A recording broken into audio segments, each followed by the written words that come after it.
Hello friends, शिल्पी classes Jodhpur के YouTube channel पर आप सबका हार्दिक स्वागत है। दोस्तों, शिल्पी क्लासेज आपके लिए लेकर आए हैं राजस्थान कला व संस्कृति के प्रैक्टिस सेट। मैं लक्ष्मण सुतार आपके लिए आज कला व संस्कृति के टॉप 30 महत्वपूर्ण प्रश्नोत्तर लेकर आया हूं। इससे पहले हमने टोटल 22 प्रैक्टिस सेट देख लिए हैं। दोस्तों, अगर आपने उन 22 प्रैक्टिस सेट को नहीं देखा है और वहाँ से प्रैक्टिस नहीं की है तो एक बार मैं आपसे रिक्वेस्ट करूँगा, एक बार उन प्रैक्टिस सेट को ज़रूर देखिए और अपनी प्रैक्टिस करें, ताकि आप अपने स्टडी का लेवल का पता कर सकते हैं। आप अपना रोजाना की जो स्टडी कहाँ तक पहुँची है, कहाँ तक नहीं पहुँची, उनका पता कर सकेंगे। तो दोस्तों, उनको 22 प्रैक्टिस सेट को जरूर देखें और प्रैक्टिस करें। आज का अपना प्रैक्टिस सेट जो है 23। तो दोस्तों, शुरू करते हैं। शुरू करने से पहले वीडियो को लाइक ज़रूर करें, अपने दोस्तों के साथ ज़्यादा से ज़्यादा शेयर करें। ठीक है दोस्तों, तो शुरू करते हैं प्रैक्टिस सेट 23। आज का पहला क्वेश्चन है, राजस्थानी भाषा की उत्पत्ति मानी जाती है। ए वैदिक संस्कृत, बी है प्राकृत, सी है शोरसेनी प्राकृत और डी है गुर्जरी अपभ्रंश। राजस्थानी भाषा की उत्पत्ति। दोस्तों, आपके जो राजस्थान की राज्य भाषा है, राजस्थान की राज्य भाषा तो आपके हिंदी है, ठीक है। और जो राजस्थान की मातृभाषा है आपके राजस्थानी। याद रखना, राज्य भाषा कौन सी है? हिंदी। और राजस्थानी जो मातृभाषा है राजस्थानी। और राजस्थानी भाषा दिवस है आपके 21 फरवरी को मनाया जाता है, ठीक है। राजस्थानी भाषा दिवस 21 फरवरी को मनाया जाता है, याद रखना, ठीक है। और इसके अलावा जो आपके राजस्थानी भाषा की जो लिपि है वो है महाजनी या बनियानवी। तो यहाँ पे पूछा है राजस्थानी भाषा की उत्पत्ति, तो राजस्थानी भाषा की उत्पत्ति मानी जाती है गुर्जरी अपभ्रंश से। ऑप्शन डी राइट आंसर होगा। वैदिक संस्कृत है, ये आपके वैदिक आर्यों की भाषा थी। प्राकृत है, ये आपके बौद्ध धर्म की भाषा थी। और शोरसेनी प्राकृत है, ये आपके गुप्त साम्राज्य की भाषा थी। और शोरसेनी प्राकृत से ये आपके गुर्जरी अपभ्रंश निकली है और गुर्जरी अपभ्रंश से राजस्थानी भाषा की उत्पत्ति हुई है। अगला क्वेश्चन है, राजरूपक ग्रंथ के रचयिता है। ए करपाराम खीड़िया, बी है केशवदास गार्डन, सी है शिवदास गार्डन और डी है वीरभान। राजरूपक ग्रंथ के रचयिता।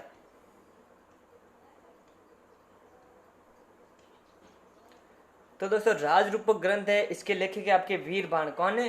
Veerbhan. Option D right answer होगा इसका। कृपाराम खीड़िया की रचना है राजयारा सोरठा। कृपाराम खीड़िया ने किस ग्रंथ को लिखा है? राजयारा सोरठा।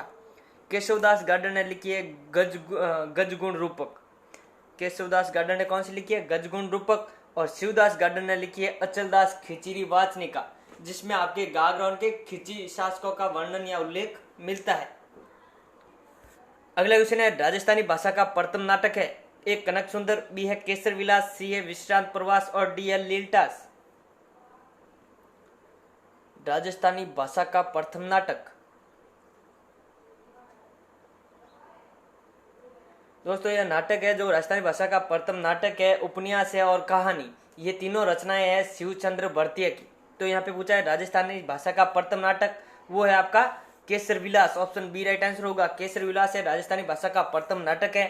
और राजस्थानी भाषा का प्रथम उपन्यास है कनक सुंदर। राजस्थानी भाषा की प्रथम कहानी है वो है विश्रांत प्रवास। और ये तीनों रचनाएं है किसकी है? शिवचंद्र भरतीय की। चौथा ऑप्शन है लीलटास। लीलटास है जो आपकी कन्हैयालाल सेठिया की रचना है। कन्हैयालाल सेठिया को राजस्थानी भाषा का भीष्म पितामह कहा जाता है। इसके अलावा कन्हैयालाल सेठिया की जो प्रमुख रचनाएं हैं उनमें आपके देख लीजिए इंपॉर्टेंट है कन्हैयालाल सेठिया, ठीक है दोस्तों। तो ध्यान रखना एक एक चीज का। कन्हैयालाल सेठिया की प्रमुख रचनाएं कौन कौन सी है? लीलटास, मिंजर, धरती दोहरारी, शब्द, ठीक है, पीतल और पातल, ये कन्हैयालाल सेठिया की प्रमुख रचना है। और दोस्तों, जो लीलटास रचना है, लीलटास रचना के लिए कन्हैयालाल सेठिया को साहित्य अकादमी पुरस्कार दिया गया है, याद रखना, एकमात्र रचना लीलटास। अगला क्वेश्चन है, पश्चिमी सवाई माधोपुर तथा दक्षिण टोक में बोले जाने वाली बोली कौन सी है? ए राजावाटी, बी काठेड़ी, सी नागरचोल और डी है अहिरवाटी। पश्चिमी सवाई माधोपुर तथा दक्षिण टोक में बोले जाने वाली बोली। तो दोस्तों, सवाई माधोपुर, जो पश्चिमी सवाई माधोपुर और दक्षिण टोक है, उसमें जो बोले जाने वाली बोली है वो है आपकी नागरचोल बोली। कौन सी? Nagarchol. Option C right answer होगा। राजावाटी है आपके पूर्वी जयपुर है, पूर्वी जयपुर में आपके राजावाटी बोली बोली जाती है। दक्षिण जयपुर में काठेड़ी बोली बोली जाती है। अहिरवाटी है, ये आपके हरियाणा के सीमावर्ती क्षेत्र में बोली जाती है। हरियाणा का सीमावर्ती क्षेत्र में आपके कोटपुतली, जयपुर, मुंडावर और बहरोड अलवर का क्षेत्र आता है। ठीक है, और अहिरवाटी को आपकी राठी बोली भी कहा जाता है। अगला क्वेश्चन है, राजस्थान राज्य अभिलेखागार कहां पर स्थित है? ए जयपुर, बी उदयपुर, सी बीकानेर और डी है जोधपुर। राजस्थान राज्य अभिलेखागार, तो दोस्तों राजस्थान राज्य अभिलेखागार है आपके बीकानेर में स्थित है। ऑप्शन सी राइट आंसर होगा। राजस्थान राज्य अभिलेखागार बीकानेर में स्थित है। भारतीय लोक कला मंडल उदयपुर में स्थित है। पश्चिमी क्षेत्र सांस्कृतिक संस्थान है, ये आपके उदयपुर में स्थित है। ठीक है, और जयपुर में आपके रविंद्र मंच सोसाइटी है, जवाहर कला केंद्र है, राजस्थान संगीत संस्थान है। ठीक है दोस्तों, आपके जयपुर में स्थित है। और इसके अलावा आपके मदरसा हुनरी भी जयपुर में स्थित है। और जोधपुर में आपके राजस्थान संगीत नाटक अकादमी, संगीत संस्थान तो जयपुर में है लेकिन संगीत नाटक अकादमी जोधपुर में स्थित है। अगला क्वेश्चन है, अजमेर में ख्वाजा साहब की दरगाह के परिसर या परकोटे में जामा मस्जिद बनवाई? ए अकबर ने, बी शाहजहां ने, सी जहांगीर ने, डी औरंगजेब।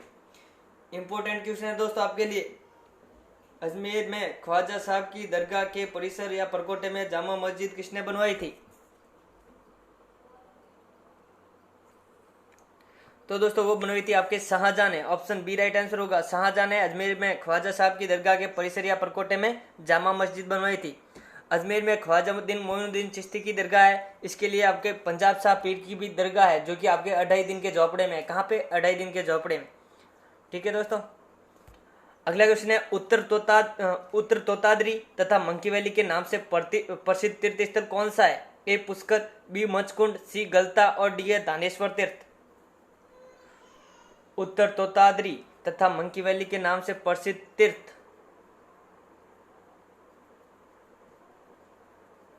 तो दोस्तों वो है आपके गलता जयपुर। गलता जयपुर को उत्तर तोताद्री तथा मंकी वैली के नाम से जाना जाता है। ऑप्शन सी राइट आंसर होगा। इसके अलावा जो आपके जयपुर का बनारस कहा जाता है वो भी गलता जयपुर को ही कहा जाता है।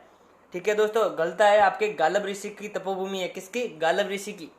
ठीक है, और मचकुंड आपके धौलपुर में स्थित है। पुष्कर अजमेर में स्थित है। जो राजस्थान का सबसे पवित्र झील है वो है पुष्कर झील। Option A right answer A होगा, पुष्कर झील। अगर पूछा जाए सर्वाधिक पवित्र और जो पवित्र झील कौन सी है, पुष्कर झील है। धानेश्वर तीर्थ आपके अजमेर में, इसे मिनी पुष्कर कहा जाता है, धानेश्वर तीर्थ को। अगला क्वेश्चन है, निम्न में से कौन सा मंदिर जयपुर में स्थित नहीं है? ए मोती डोंगरी गणेश मंदिर, बी है जगत शिरोमणि मंदिर, सी है बिरला मंदिर और डी है सतविश देवरी। कौन सा मंदिर जयपुर में स्थित नहीं है?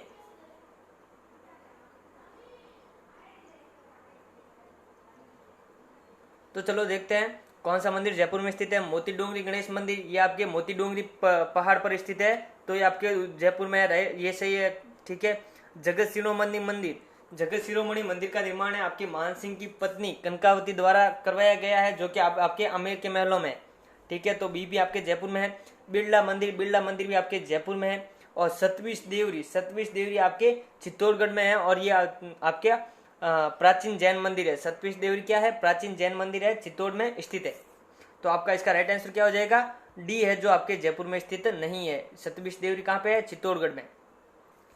अगला क्वेश्चन है, डामोर जनजाति मुख्यतः किस जिले में निवास करती है?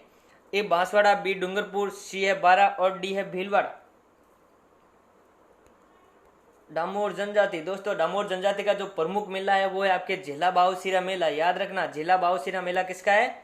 डामोर जनजाति का। और दोस्तों इस जनजाति में जो पुरुष होते हैं, पुरुष भी स्त्रियों की भांति गहने पहनते हैं। याद रखना, डामोर जनजाति में पुरुष भी स्त्रियों की भांति गहने पहनते हैं। ठीक है, और यहाँ पे पूछा है डामोर जनजाति मुख्यतः किस जिले में निवास करती है? तो वो करती है आपके सिमलवाड़ा डूंगरपुर में। कहाँ पे? सिमलवाड़ा डूंगरपुर में। ऑप्शन बी राइट आंसर होगा इसका।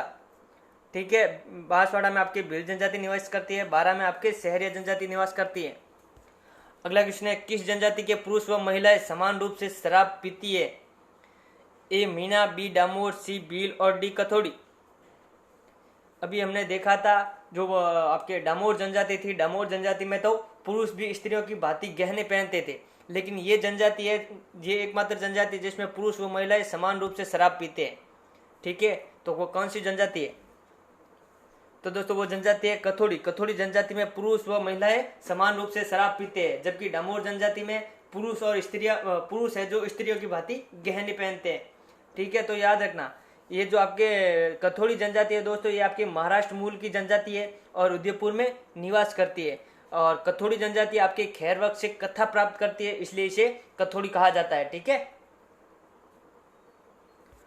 अगला क्वेश्चन है ग्रासियों में वह प्रथा जिसमें विवाहित स्त्री किसी पुरुष के साथ भाग जाती है और प्रेमी उसके पति को दंड राशि देता है। ए मोर बांधिया विवाह, बी है खेवना, सी है छेड़ा फाड़ना और डी है बड़ालिया। ग्रासियों में प्रचलित वह प्रथा, क्वेश्चन को ढंग से पढ़ना दोस्तों। ग्रासियों में प्रचलित वह प्रथा जिसमें विवाहित स्त्री किसी पुरुष के साथ भाग जाती है और उसके बदले प्रेमी को जो उसकी स्त्री की पति को दंड राशि देना पड़ता है। जो स्त्री का पति होता है उससे उस स्त्री का जो प्रेमी होता है, प्रेमी दंड राशि देता है किसके? स्त्री के पति को। तो वह कौन सी प्रथा है या कौन सी रस्म है? तो दोस्तों उसे कहते हैं आपके नाता प्रथा। क्या कहते हैं? नाता प्रथा। लेकिन यहाँ पे आपके ऑप्शन में नाता प्रथा नहीं है, तो नाता प्रथा कहते हैं खेवना प्रथा को। खेवना प्रथा या नाता प्रथा एक ही है, तो ऑप्शन बी राइट आंसर होगा खेवना। ठीक है, चीड़ा फाड़ना होता है आपके तलाक। चीड़ा फाड़ना क्या होता है? तलाक होता है। और जो आपके बड़ालिया होता है, बड़ालिया जो विवाह संबंध में मध्यस्थता करने वाला होता है, यानी कि दो पक्ष होते हैं, दोनों पक्षों के मध्य जो बीच में संबंध करवाने वाला होता है उसे कहते हैं बड़ालिया। याद रखना। ठीक है, ठीक है। खेवना क्या है? खेवना आपके नाता पड़ता है।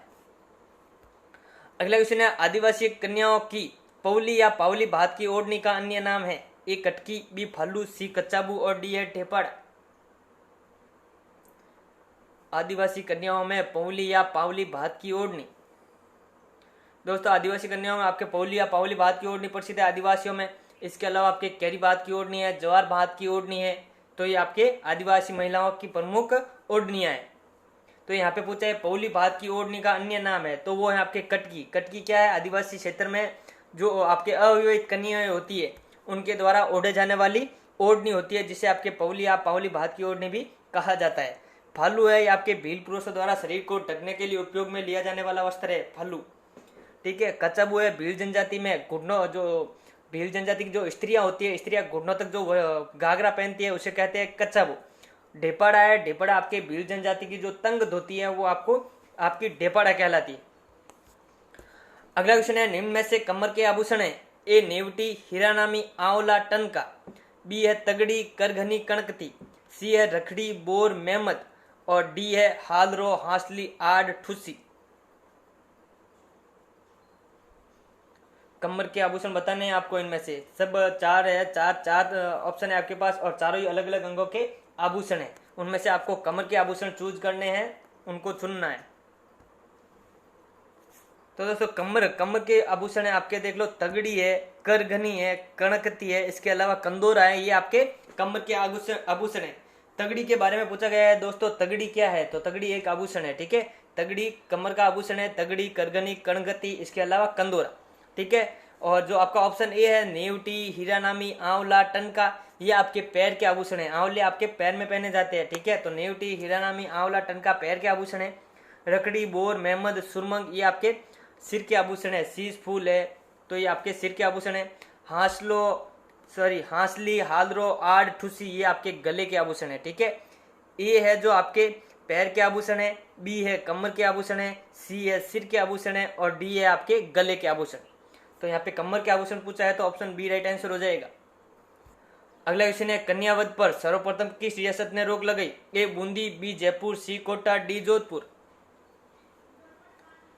कन्यावध पर सर्वप्रथम रोक लगाने वाली रियासत, तो दोस्तों कन्यावध पर आपके 1833 ईस्वी में जो सर्वप्रथम रियासत ने रोक लगाई थी वो थी आपके कोटा रियासत। कौन सी? Kota. Option C right answer होगा। कोटा रियासत ने 1833 ईस्वी में कन्यावध पर रोक लगाई। इसके अलावा 1832 ईस्वी में कोटा ने दास प्रथा पर भी रोक लगाई। पहले थी 1832 में तो दास प्रथा पर रोक लगाई थी और उसके बाद 1833 में कन्यावध पर रोक लगाई थी। ठीक है दोस्तों, इसके अलावा बूंदी में आपके सती प्रथा पर रोक लगाई गई थी और वो लगाई गई थी 1822 ईस्वी में। ठीक है दोस्तों, और जयपुर है, जयपुर ने समाधि प्रथा पर रोक लगाई थी। जोधपुर में आपके त्याग प्रथा और बाल विवाह पर रोक लगाने वाली पहली रियासत है। इसके अलावा डाकण पर्ता है, डाकण पर्ता पर आपके रोक लगाई थी उदयपुर रियासत ने। अगला क्वेश्चन है, मामा द्वारा वधु के लिए लाई गई ओढ़नी कहलाती है? ए टूटिया, बी है कंवड़ जोड़, सी है कन्यावड़ और डी है बड़ी पड़ला। मामा द्वारा वधु के लिए लाई गई ओढ़नी, दोस्तों जो आपके आदिवासी है या भील जनजाति कह सकते हैं, तो आदिवासी क्षेत्र में जो मामा द्वारा वधु के लिए लाई गई चुंदड़ है वो कहलाती है मामा चुंदड़, ठीक है, जिसे ओढ़नी भी कहते हैं। तो यहाँ पे साधारण पूछा है, मामा द्वारा वधु के लिए लाई गई ओढ़नी कहलाती है राजस्थान में, तो दोस्तों वो कहलाती है आपकी कंवर जोड़। मामा द्वारा वधु के लिए लाई गई ओढ़नी क्या कहलाती है? कंवर जोड़। ऑप्शन बी राइट आंसर होगा। अब आपको यहाँ पे टूटिया देख रहा होगा, टूटिया आपने शायद पहली बार देखा होगा। तो दोस्तों टूटिया ये होता है जब बारात रवानगी के बाद वर के घर में स्त्रियों द्वारा जो स्वागत किया जाता है वर का, उसे कहते हैं टूटिया, ठीक है। जो बारात रवानगी के बाद वर के घर में स्त्रियों द्वारा स्वागत किया जाता है वो कहलाता है टूटिया, ठीक है। और कन्यावड़ होता है जो विवाह के बाद उपवास खोला जाता है, तो वो कन्यावड़ होता है लड़की के विवाह के बाद। और बड़ी पड़ला होती है आपके दुल्हन की जो शादी के दिन पहने जाने वाला वस्त्र या जोड़े। अगला क्वेश्चन है, खेजड़ी वृक्ष की पूजा किस दिन की जाती है? ए विजयादशमी के दिन, बी है देव झूलनी एकादशी के दिन, सी है देवसैनी एकादशी के दिन और डी है कजली तीज पर।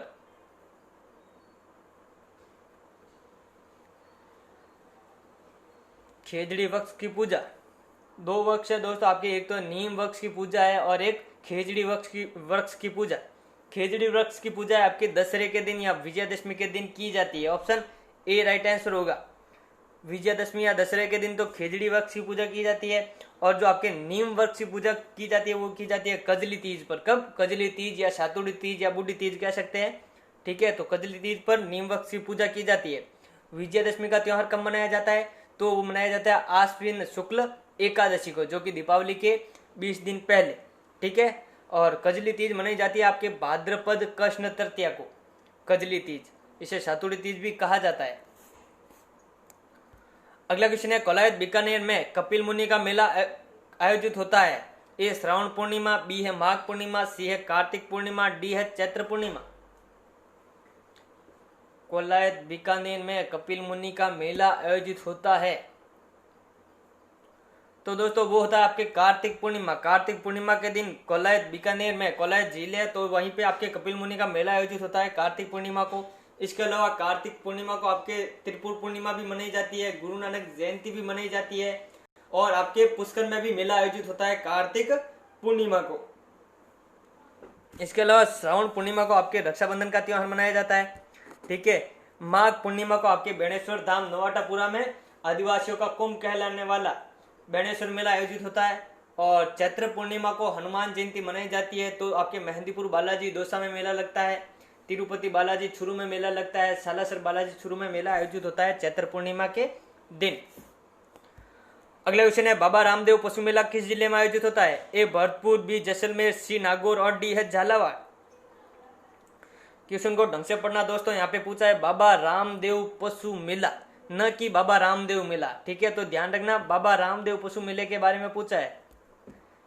तो दोस्तों बाबा रामदेव पशु मेला है ये आपके नागौर जिले में आयोजित होता है। कहाँ पे? नागौर जिले में। ऑप्शन सी राइट आंसर होगा। बाबा रामदेव पशु मेला नागौर जिले में आयोजित होता है। इसके अलावा आपके नागौर जिले में बजरंग पशु मेला है, तेजाजी पशु मेला है, ये आपके नागौर जिले के प्रमुख पशु मेले है। झालावाड़ में आपके गोमती सागर पशु मेला है और चंद्रभागा पशु मेला झालावाड़ में आयोजित होता है, ठीक है। भरतपुर में है जसवंत पशु मेला आयोजित होता है, ठीक है दोस्तों। इस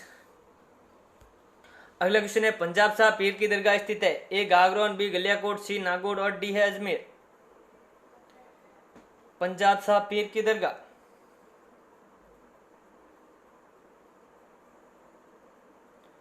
तो पंजाब शाह पीर की दरगाह अभी मैंने बताया था 2.5 दिन का झोपड़ा अजमेर में स्थित है। ऑप्शन डी राइट आंसर होगा। पंजाब शाह पीर की दरगाह कहाँ पे स्थित है? 2.5 दिन के झोपड़े में अजमेर, ठीक है दोस्तों। इसके अलावा गागरोन में आपके मिठे शाह पीर की दरगाह है, जो कि गागरोन के किले में स्थित है, ठीक है। और गलियाकोट में आपके पीर फखरुद्दीन की दरगाह स्थित है। नागौर में आपके पीर हमीदुद्दीन सुहरावर्दी की दरगाह स्थित है। इसके अलावा आपके पीर सदरुद्दीन की दरगाह है, वो रणथंभौर सवाईमाधोपुर में है, ठीक है। ये इंपॉर्टेंट है दोस्तों, पीर सदरुद्दीन की दरगाह। इसके अलावा मीरान साहिब की दरगाह है जो तारागढ़ दुर्ग बूंदी में स्थित है। चोटीला पीर की दरगाह है आपके पाली में स्थित। अगला क्वेश्चन है किशनगढ़ चित्रशैली का प्रधान विषय क्या है? ए नौका विहार, बी है पिचवैया, सी है नारी सौंदर्य और डी है कृष्णलीला। किशनगढ़ चित्रशैली का प्रधान विषय, किशनगढ़ चित्रशैली का जो प्रमुख चित्र है वो है बनी ठनी का चित्र। तो बनी ठनी अंतपुर की एक गायिका थी। तो दोस्तों किशनगढ़ जो बनी ठनी है, बनी ठनी कौन, स्त्री है, नारी है, तो उसमें बनी ठनी के सौंदर्य की जो क्या नाम मतलब उसके सौंदर्य के बारे में चित्रित किए गए हैं चित्र। तो दोस्तों किशनगढ़ चित्रशैली का जो प्रधान विषय कौन सा हो जाएगा? नारी सौंदर्य। ऑप्शन सी राइट आंसर होगा। और जो किशनगढ़ चित्रशैली का प्रमुख चित्रकार है वो है आपके मोरध्वज निहाल चंद, जिसने बनी ठनी का चित्र बनाया था। और पिचवैया कृष्णलीला आपके नाथद्वारा चित्रशैली का प्रधान विषय है। अगला क्वेश्चन है बुझे हुए रंगों का प्रयोग एवं पारदर्शी ओढ़नियों का चित्रांकन किस चित्रकला शैली की मुख्य विशेषता है? ए बीकानेर, बी नागौर, सी जयपुर और डी है जैसलमेर। बुझे हुए रंगों का प्रयोग एवं पारदर्शी ओढ़नियों का चित्रांकन किस चित्रकला शैली की मुख्य विशेषता है? तो दोस्तों बुझे हुए रंगों का प्रयोग है आपके नागौर चित्रशैली में किया गया है। ऑप्शन बी राइट आंसर होगा। नागौर का जो किला है उन पर इन रंगों का प्रयोग किया गया है, इन चित्रों को चित्रांकित किया गया है किसके? नागौर के किले पर। इसके अलावा आपके जैसलमेर चित्रशैली का जो प्रसिद्ध चित्र है वो है लोधरवा की राजकुमारी मुम्बल का, ठीक है। और आपके जो सर्वाधिक मुगल शैली का प्रभाव पड़ा है वो है जयपुर चित्रशैली पर, सर्वाधिक मुगल प्रभाव। अगला क्वेश्चन है टोक में प्रचलित पठानी मूल की लोक गायन शैली है? ए तमाशा, बी चार बेत, सी है नौटंकी, डी है भवई। टोक में प्रचलित पठानी मूल की लोक गायन शैली, तो दोस्तों लोक गायन शैली वो है चार बेत। टोक में प्रचलित पठानी मूल की लोक गायन शैली कौन सी है? चार बेत। ऑप्शन बी राइट आंसर होगा। चार बेत के जो जनक है वो है आपके अब्दुल करीम खां और खलीफा करीम खां। याद रखना चार बेत के जनक कौन है? अब्दुल करीम खां और खलीफा करीम खां। इसके अलावा जो तमाशा है, तमाशा आपके जयपुर की प्रमुख शैली है, किसकी? जयपुर की तमाशा। और नौटंकी है आपके भरतपुर व धौलपुर की। अगला क्वेश्चन है कर्णा भील किस वाद्य यंत्र को बजाने में निपुण थे? ए नड़, बी भपंग, सी बांसुरी और डी है कमाईचा। कर्णा भील, दोस्तों नड है, नड आपके सुशीर वाद्य यंत्र है, बांसुरी भी सुशीर वाद्य यंत्र है, भपंग है आपके तत्वाद्य यंत्र है, कमाईचा तत्वाद्य यंत्र है। ए व सी तो आपके सुशीर वाद्य यंत्र है, बी व डी क्या है? तत्वाद्य यंत्र, ठीक है। तो कर्णा भील किस वाद्य यंत्र को बजाने में निपुण थे या सिद्धहस्त थे? तो वो थे आपके नड। ऑप्शन ए राइट आंसर होगा, ठीक है दोस्तों। और इसके अलावा आपके भपंग के जादूगर है आपके जहुर का मेहाती को कहा जाता है। और कामायचा है आपके रेगिस्तान में मंगलियार जाति के द्वारा बजाया जाने वाला वाद्य यंत्र है। अगला क्वेश्चन है महाराजा स्कूल ऑफ आर्ट किस जिले में स्थित है? ए जोधपुर, बी जयपुर, सी है ए जोधपुर, बी उदयपुर, सी जयपुर और डी है अजमेर। महाराजा स्कूल ऑफ आर्ट, इसका जो अन्य नाम है वो है आपके मदरसा ए हुनरी। तो ऐसे भी कह सकते हैं मदरसा ए हुनरी की स्थापना किसने की या किस जिले में है, या महाराजा स्कूल ऑफ आर्ट किस जिले में स्थित है? तो दोस्तों आइए आपके मदरसा ए हुनरी या महाराजा स्कूल ऑफ आर्ट है जयपुर जिले में स्थित है। ऑप्शन सी राइट आंसर होगा। मदरसा ए हुनरी का जो निर्माण करवाया था वो आपके स्वयं राम सिंह ने करवाया था जयपुर जिले में। इसके अलावा जयपुर में आपके जवाहर कला केंद्र है, रविंद्र मंच सोसाइटी है, ठीक है। राजस्थान संगीत संस्थान भी आपके जयपुर में ही स्थित है। अगला क्वेश्चन है राजस्थान में कठपुतली बनाने का कार्य कहां पर किया जाता है? ए उदयपुर, बी बीकानेर, सी जैसलमेर और डी है जयपुर। कठपुतली बनाने का कार्य, दोस्तों कठपुतली को नचाने का कार्य या बनाने का कार्य है आपके भाट व नर जाति के द्वारा किया जाता है, नचाने का कार्य कठपुतली को। और जो ये आपके कठपुतली है आड़ू के लकड़ी की बनाई जाती है, किसकी? आड़ू के लकड़ी की। तो राजस्थान में कठपुतली बनाने का कार्य आपके उदयपुर, चित्तौड़ और राजसमंद में किया जाता है। तो इसका राइट आंसर ए हो जाएगा उदयपुर। ऑप्शन उदयपुर ही दे रखा है तो उदयपुर राइट हो जाएगा। कठपुतली बनाने का कार्य कहाँ पर किया जाता है? उदयपुर। और नचाने का जो कार्य करते हैं वो करते हैं आपके नट और भाट जाति के द्वारा। और कठपुतली नृत्य आपके मेवाड़ का प्रसिद्ध है। इसके अलावा रण नृत्य है, हरणो नृत्य आपके मेवाड़ के प्रसिद्ध नृत्य है। अगला क्वेश्चन है राष्ट्रीय हस्तशिल्प कागज संस्थान की स्थापना कहां पर की गई है? ए बालोतरा, बी पुष्कर, सी सांगानेर, डी है बोरानाडा। राष्ट्रीय हस्तशिल्प कागज संस्थान, तो राष्ट्रीय हस्तशिल्प कागज संस्थान है, इसकी स्थापना सांगानेर जयपुर में की गई है। ऑप्शन सी राइट आंसर होगा। ठीक है, जवाहर कला केंद्र भी आपके जयपुर में स्थित है। रविंद्र मत सोसाइटी भी जयपुर में स्थित है। और जो राजस्थान हस्तशिल्प कलाओं का सबसे बड़ा केंद्र है वो आपके बोरानाडा जयपुर। ठीक है, अगला क्वेश्चन है, निम्न में से कौन सा युग्म असंगत है? मंदिर के नाम दे रखे हैं, सामने स्थान का नाम दे रखा है, तो इनमें से कौन सा युग्म असंगत है आपको चुनना है। पहला दे रखा है जीर्ण माता मंदिर रेवासा, नागनेची माता मंदिर नागाना, आई माता मंदिर फलोदी और सचियाई माता मंदिर ओसिया। तो इनमें से कौन सा युग्म असंगत है, जल्दी से देखिए। तो निम्न में से कौन सा युग्म असंगत है, चलो चेक करते हैं। जीर्ण माता का मंदिर रेवासा, तो दोस्तों जीर्ण माता का मंदिर रेवासा सीकर में स्थित है, बिल्कुल राइट है। नागनेची माता का मंदिर नागाना बाड़मेर में स्थित है, बिल्कुल राइट है। आई माता का मंदिर फलोदी, तो दोस्तों ये आपके गलत है। आई माता का मंदिर आपके बिलाड़ा जोधपुर में है, न कि फलोदी में। ठीक है, और सचियाई माता मंदिर ओसिया में, तो ये राइट है। तो आपका सी ऑप्शन है आपका असंगत है। ठीक है, आई माता का प्रसिद्ध मंदिर कहाँ पे है? बिलाड़ा जोधपुर में स्थित है। ठीक है दोस्तों, ये आपके सीवी जनजाति की कुल देवी है। जीर्ण माता है आपके मीणाओं की कुल देवी। नागनेची माता है आपके मारवाड़ के राठौर राजवंश की कुल देवी। और सचियाई माता है ओसवाल समाज की कुल देवी है। अगला क्वेश्चन है, बीकानेर के राठौर राजवंश की कुल देवी है। ए करणी माता, बी नागनेची माता, सी इंगलाज माता और डी है बाण माता। बीकानेर के राठौर राजवंश की कुल देवी, तो दोस्तों यहाँ पर आपको कंफ्यूजन हो रहा है कि यहाँ पे करणी माता भी है और नागनेची माता भी है। जो आपके मारवाड़ आते हैं, मारवाड़ में बीकानेर शामिल हो जाता है। ठीक है, तो मारवाड़ के जो राठौड़ों की कुल देवी है वो तो है नागनेची माता, जबकि करणी माता है इसको आपके बीकानेर के राठौड़ के राजवंश की आराध्य देवी मानते हैं। तो दोस्तों आपको यहाँ पे एक थोड़ी बात बताना चाहूंगा, जो आपके BSTC 2009 का एग्जाम हुआ था, BSTC 2009 का एग्जाम, उसमें आपके बीकानेर के राठौड़ राजवंश की कुल देवी करणी माता को माना है। किसको? करणी माता को। जबकि आपके करणी माता है ये चारण जाति की कुल देवी है। करणी माता किस राजवंश की कुल देवी है? चारण जाति की कुल देवी है करणी माता।